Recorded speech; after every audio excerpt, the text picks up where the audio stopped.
বাবরি মসজিদের ভিত্তি স্থাপন হয়েছে। তাদের এতটাই আবেগ ছিল যে তারা সবাই ওই ভিত্তি স্থাপন জায়গায় পৌঁছাবার চেষ্টা করেছিল।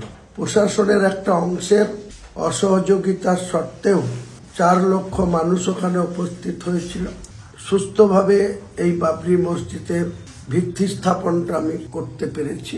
এক শ্রেণীর ব্যক্তি হাইকোর্টেও PLI করেছিল যাতে এই ভিত্তি স্থাপন হতে না পারে। উপরে রাজ্য পুলিশ প্রশাসন আমাকে সহযোগিতা করেছে, কিন্তু ভেতর থেকে অনেক অসহযোগিতা করেছে। অনেক মানুষকে রাস্তায় পাঠিয়ে দিয়েছে। আমরা কারো বিপক্ষে না, কোনো অমুসলিমের সঙ্গে আমাদের কোনো শত্রুতা নেই।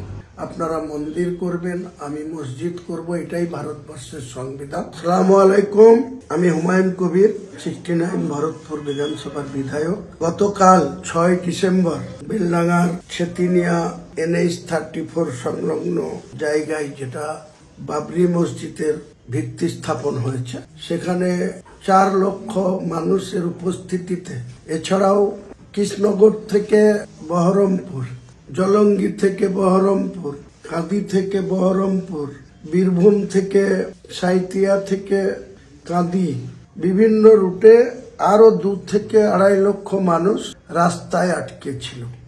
তাদের এতটাই আবেগ ছিল যে তারা সবাই ওই ভিত্তি স্থাপন জায়গায় পৌঁছাবার চেষ্টা করেছিল।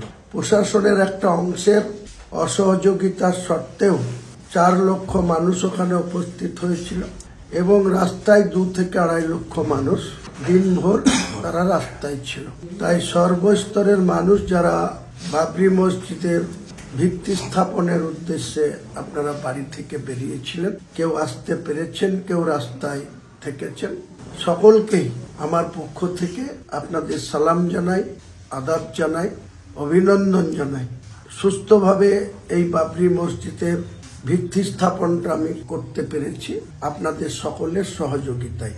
প্রশাসন সহ রাজ্যপাল সহ এক শ্রেণীর ব্যক্তি হাইকোর্টেও PLI করেছিল যাতে এই ভিত্তি স্থাপন হতে না পারে, কিন্তু মহামান্য কলকাতা হাইকোর্টের প্রধান বিচারপতির ব্রাঞ্চ সেটাকেও এই বিষয়ে হস্তক্ষেপ করতে অস্বীকার করেন এবং রাজ্য প্রশাসনকে বলেন যে যাতে শান্তি শৃঙ্খলাভাবে সুস্থভাবে এই বাবরি মসজিদের ভিত্তি স্থাপন হয় সেটা রাজ্যকে দেখার জন্য। উপরে রাজ্য পুলিশ প্রশাসন আমাকে সহযোগিতা করেছে, কিন্তু ভেতর থেকে অনেক অসহযোগিতা করেছে। অনেক মানুষকে রাস্তায় পাঠিয়ে দিয়েছে, বিভিন্ন রাস্তায় কনভার্ট করে দিয়েছে। ট্রাফিক ডিউটি ছিল, তার সত্ত্বেও খুব শান্তিতে সুস্থভাবে 4 লক্ষ মানুষের উপস্থিতিতে যেটা বাবরি মসজিদের ভিত্তি স্থাপন হয়েছে। আমরা কারো বিপক্ষে না, কোনো অমুসলিমের সঙ্গে আমাদের কোনো শত্রুতা নেই, কোনো অমুসলিমকে আমরা কোনো অশ্রদ্ধা করি না। আমার ধর্মের প্রতি আমি আস্থাশীল, আপনাদের ধর্মের প্রতি শ্রদ্ধাশীল। তাই সকলে মিলে আমরা একসঙ্গে সম্প্রীতি রেখে বসবাস করি। আপনারা মন্দির করবেন, আমি মসজিদ করব, এটাই ভারতবর্ষের সংবিধান। সেই সংবিধানকে আমি সম্মান জানিয়ে